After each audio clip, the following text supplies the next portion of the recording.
ताज्या बातम्यांसाठी महान करेला सबस्क्राइब करा आणि बेल आयकॉनला क्लिक करा। अजित पवार यांनी गोचिड्यासारखे सत्तेला चिकटून राहू नये, हर्षवर्धन सपकाळ।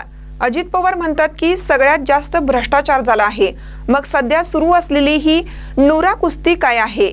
एकमेकांवर आरोप करत आहेत भाजप आणि राष्ट्रवादी, तरीही सत्तेत मात्र एकत्र आहेत। दादा, हे वागणं योग्य नाही, राजीनामा द्या आणि मग खुशाल आरोप करा।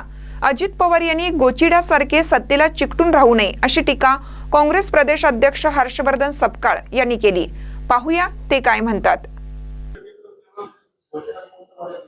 यापूर्वी राज्य सरकारने लाडक्या बहिणीचे 1,500 ते 2100 रुपये करून सांगितलं होतं, ते जसं केलेलं नाही। शेतकऱ्याची कर्जमाफी करून जसं सांगितलेलं होतं आणि ते झालं नाही। एवढंच नाही तर एकी थाली के चट्टे-बट्टे म्हणत असताना नरेंद्र मोदींनी दरवर्षी 2 कोटी रोजगार देऊ सांगितलं होतं। 12 वर्ष झाले, या 12 वर्षात 24,000 रोजगार त्यांनी हे दिलेत का? 24 कोटी रोजगार हे त्यांनी दिलेत का? या प्रश्नाचं उत्तर जसं नाही आहे तसंच या प्रश्नाचं नाही उत्तर राहणार आहे।